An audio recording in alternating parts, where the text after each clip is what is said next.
Hola a todos los estudiantes de sexto año básico. Bueno, les comento que vamos a dar inicio a la unidad 1 de este año, ya que los contenidos anteriores eran de quinto básico, pero dentro de la malla curricular, un poquito para explicarles, dentro e inclusive dentro de su libro, en la unidad 4 de su libro, ya que tiene 5 su libro, está la energía. Así que como ya veníamos hablando de esto, vamos a complementar con lo que nos falta para este año. Bueno, así que vamos a empezar ya a hablar de este tema, de la energía, y vamos a empezar con este objetivo, describiendo los recursos energéticos. Bueno, eso vamos a hablar hoy día, de los recursos energéticos. Para comenzar, les voy a hablar sobre un recurso que nosotros lo tenemos siempre en el día. ¿Alguien se puede imaginar cuál será? Sí, muy bien, el sol. El sol. El sol, por muchos años, nos ha llenado de muchos beneficios. Gracias a su energía, que su energía está permanente, ¿cierto? Durante el día, nos da luz y también nos da calor.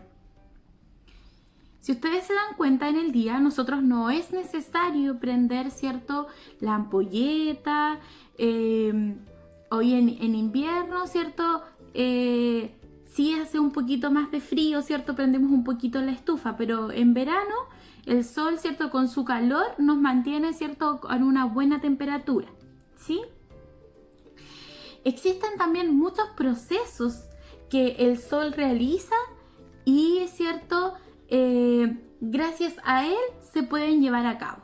Por ejemplo, es muy conocido el ciclo del agua.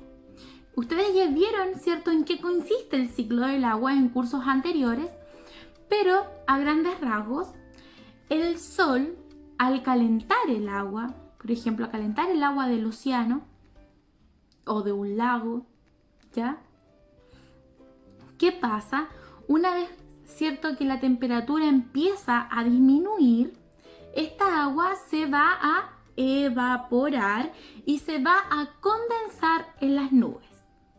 Las nubes, ¿cierto?, cuando ya están llenitas, ¿cierto?, empiezan a caer, ¿cierto?, estas gotitas en forma de lluvia y se puede almacenar esta lluvia. ¿Dónde la podemos almacenar?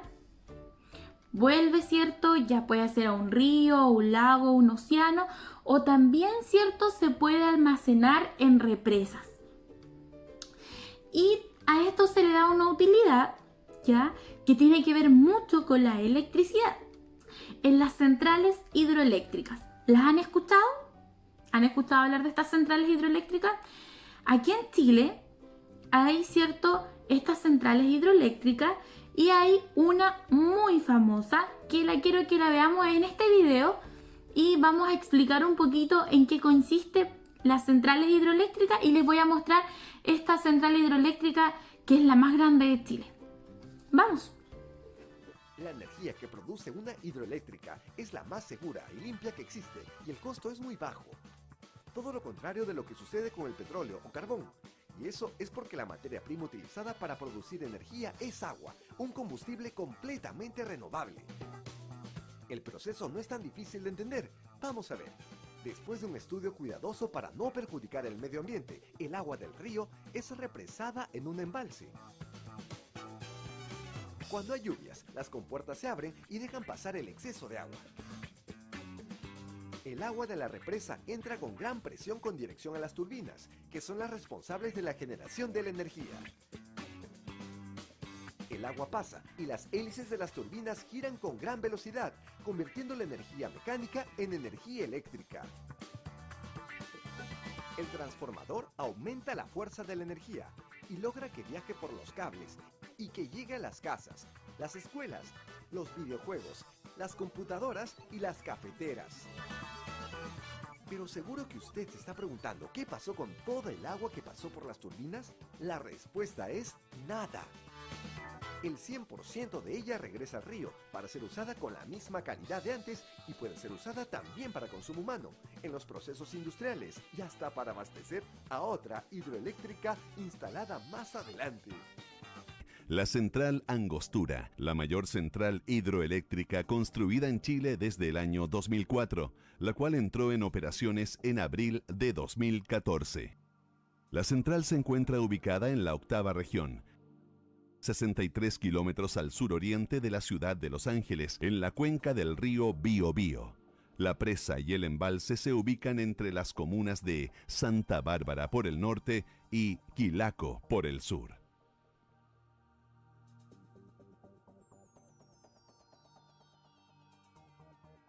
Descripción general. La central considera la utilización de las aguas de los ríos Biobío y Huequecura para la generación de energía eléctrica. Una parte importante de sus instalaciones se encuentran bajo tierra.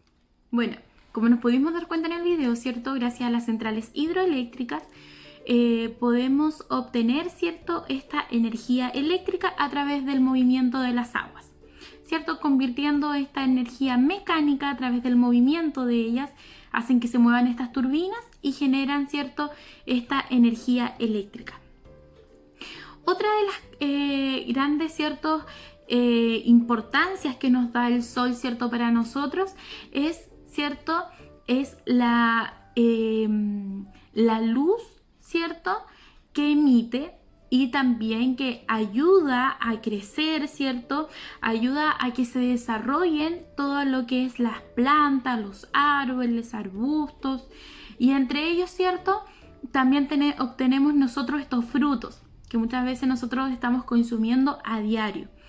Y estos frutos, ya sean frutas o también verduras, ya que todos ellos, ¿cierto?, reciben esta energía del sol, nosotros consumimos estos productos y también estamos, ¿cierto?, consumiendo un tipo de energía que viene en ese fruto o en esa verdura, que es una energía química. Por lo tanto, es de gran importancia esto para nosotros. Otra de las cosas es que el sol, ya hace muchos años atrás, permitió que animales y plantas, ¿cierto?, al morir, ¿cierto?, estos, ya sean los animales y al morir las plantas, los restos de estas cosas, ¿cierto?, se fueran acumulando y se fueran transformando en, pongan mucha atención, en combustibles fósiles. Todo lo que llamamos combustibles fósiles son, ¿cierto?, esta acumulación de plantas o animales, ¿cierto?, que ellos dejaron, ¿cierto?, de vivir y se convirtieron en estos combustibles fósiles. Por ejemplo, tenemos, ¿cierto?, el petróleo, el gas natural, el carbón. Otra de las cosas que vamos a ver de los recursos energéticos, comentarles que tenemos dos tipos de recursos energéticos, unos renovables y otros no renovables. Veamos primero los recursos energéticos renovables. Ustedes me van a decir de qué se trata esto. Estos recursos energéticos son recursos que se pueden obtener de la naturaleza, ¿ya? Por ejemplo, dentro de estos recursos tenemos el sol, el agua, el viento, la biomasa, ¿ya?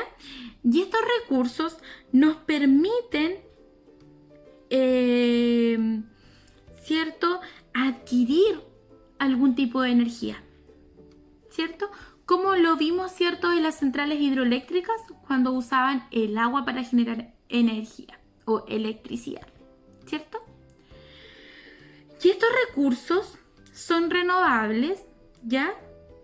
Ya que nosotros tenemos una mayor disponibilidad de ellos, ¿ya? Tampoco es que sean eternos, pero nosotros está, ¿cierto? Esto es de mayor acceso, ¿cierto? Nosotros hasta el momento, gracias a Dios, tenemos nuestro sol, tenemos nuestro viento, agua, ¿ya? Por eso que decimos que estos recursos son renovables. Y lo podemos ver en este ejemplo del agua, ¿cierto? Cuando vemos el ciclo del agua, que el agua, ¿cierto? Se va renovando, ¿cierto? Hace todo un ciclo y, ¿cierto? Nunca se termina, ¿ya? Esperemos que nunca esto suceda. Y dentro de los recursos energéticos no renovables, ¿ya? Es todo lo contrario. Estos recursos sí se pueden agotar. Y dentro de ellos tenemos el petróleo, tenemos el carbón, el gas natural, ¿ya? Y estos recursos se producen de manera artificial, ¿ya? Prácticamente su renovación no existe.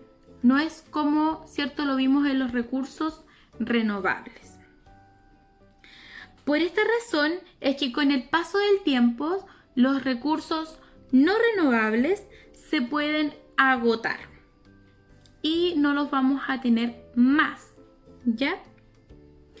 Y ahí están los dos tipos de recursos, renovables y no renovables. El contenido de esta semana va a ser un poco más acotado, ¿ya? Va a ser muy cortito todo, ya que vamos a hacer una actividad. Esa actividad se la voy a explicar en otro video, ya que para que quede más claro, ya que van a ser ustedes los que van a tener que investigar un poquito. ¿Vamos a ver el otro video?